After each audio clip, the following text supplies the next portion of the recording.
नमस्कार। मैं BS मीना, सहायक आचार्य हिंदी, राजकीय महाविद्यालय बावनवास ऑनलाइन क्लासेज में आपका हार्दिक स्वागत करता हूं। आज की इस वीडियो व्याख्यान में हम महादेवी वर्मा के व्यक्तित्व और कृतित्व पर चर्चा करेंगे। जैसा कि आप जानते हैं कि छायावाद के 4 आधार स्तंभ हैं: जयशंकर प्रसाद, सूर्यकांत त्रिपाठी निराला, सुमित्रा नंदन पंत और महादेवी वर्मा।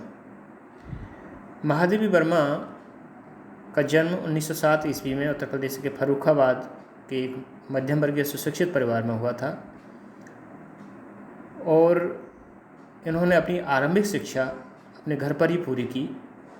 अध्ययन के साथ साथ इन्हें संगीत और चित्रकला में भी गहरी रुचि थी।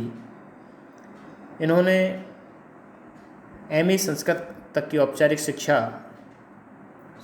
प्रयाग में प्राप्त की और अपनी शैक्षणिक योग्यता के कारण ही ये MA पास करते ही प्रयाग महिला विद्यापीठ के प्राचार्य के पद पर सुशोभित हुई। इन्होंने अपने दायित्व का सफलतापूर्वक निर्वाह किया।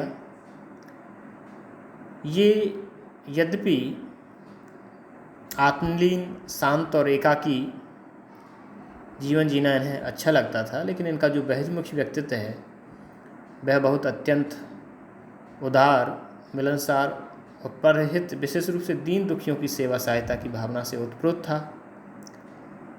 श्रृंखला की कड़ियाँ, शीर्षक निबंध संग्रह, अतीत के चलचित्र और स्मृति की रेखाएं जैसे संस्मरणों और रेखाचित्रों में इनके बहिर्मुखी व्यक्तित्व की अत्यंत जीवंत अभिव्यक्ति हुई है। लेकिन इनकी कविता में वेदना, करुणा और अकेलेपन की आत्मशीलता ही अधिक व्यक्त हुई है। इस तथ्य को ध्यान में रखकर ही महादेवी जी के व्यक्तित्व को आंकना चाहिए।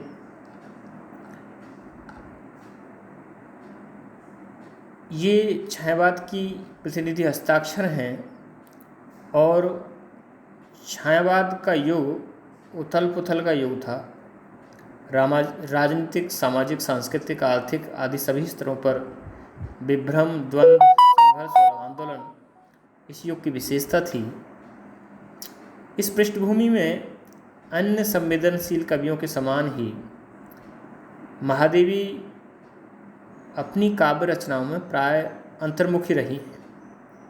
अपनी व्यथा, वेदना और रहस्य भावना को ही इन्होंने मुखरित किया है। उनकी कविता का मुख्य स्वर आध्यात्मिकता ही अधिक दिखाई देता है, यद्यपि उनकी गद्य रचनाओं में उनका उदार और सामाजिक व्यक्तित्व काफ़ी मुखर है। हम ये कह सकते हैं कि महादेवी वर्मा का काव्य इन 4 स्तंभों पर अवस्थित है, जिसमें वेदनानुभूति, रहस्य भावना, प्रणय भावना और सौंदर्यानुभूति। ये इनकी रचनाओं के मूल में प्रमुखता से नज़र आते हैं और इन पर हम स्वतंत्र प्रश्न के रूप में भी आगे आने वाली वीडियो व्याख्यान में चर्चा करेंगे। अभी हाल हम ये देखना चाहते हैं कि उनकी जो कविता का मुख्य स्वर है उसमें ये जो भाव है वेदनानुभूति का है, प्रणयानुभूति का है, सौंदर्यानुभूति का है, रहस्यानुभूति का है, ये प्रमुखता से नज़र आता है। इनकी कविताओं में उदात्त प्रेम का व्यापक चित्रण मिलता है और अलौकिक प्रिय के प्रति प्रणय की भावना, नारी सुलभ संकोच और व्यक्तिगत तथा आध्यात्मिक ब्रह की अनुभूति इनके प्रणय के विविध आयाम हैं। इनके काव्य में सौंदर्य के विविध रूपों का मनोहर चित्रण हुआ है। इनकी सौंदर्यानुभूति विलक्षण है और इन्होंने सौंदर्य को सत्य की प्राप्ति का साधन माना। ये हमेशा अपने काव्य में बहुत आत्मिक लगाव के साथ जुड़ी रहीं, काव्य प्रणयन करती रहीं। इसके साथ ही एक खास बात हम और देख सकते हैं कि महादेवी वर्मा ने केवल काव्य में वरन उन्होंने गद्य में भी बहुत बेजोड़, बहुत अनुपम कृतियाँ हिंदी साहित्य को दी हैं।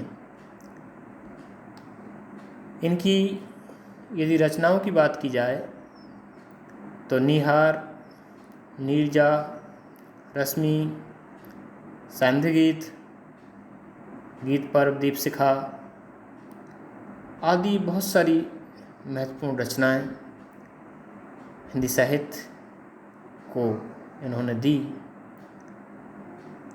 रेखा चित्र और संस्मरणों की बात की जाए तो श्रृंखला की कड़ियाँ, अतीत के चलचित्र बहुत प्रसिद्ध और महत्वपूर्ण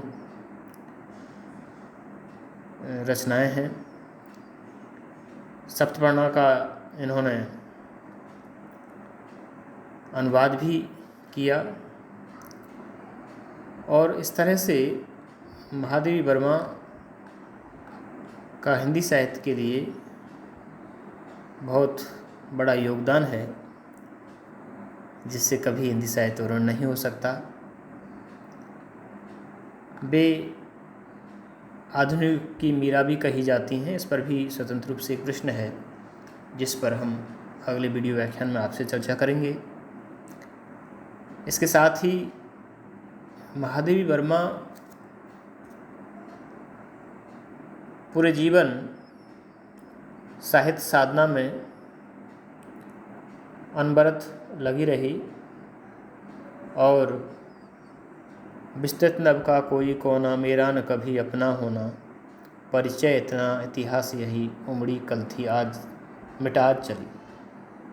बदली के माध्यम से बड़ा सुंदर जीवन दर्शन उन्होंने अपनी कविताओं में पिरोया है।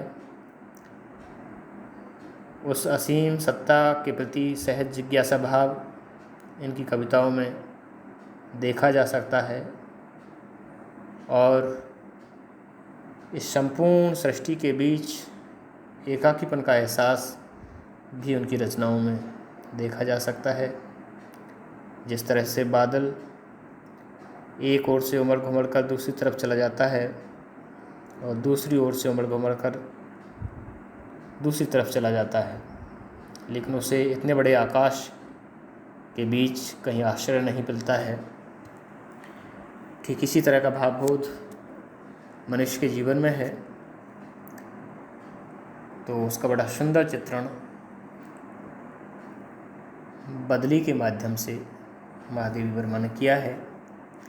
आने वाले वीडियो व्याख्यानों में हम इनकी कविताओं पर भी आपसे चर्चा करेंगे। उम्मीद करता हूँ कि आज का ये वीडियो व्याख्यान आपको महादेवी वर्मा के व्यक्तित्व और कृतित्व को समझने में सहायक सिद्ध होगा। धन्यवाद।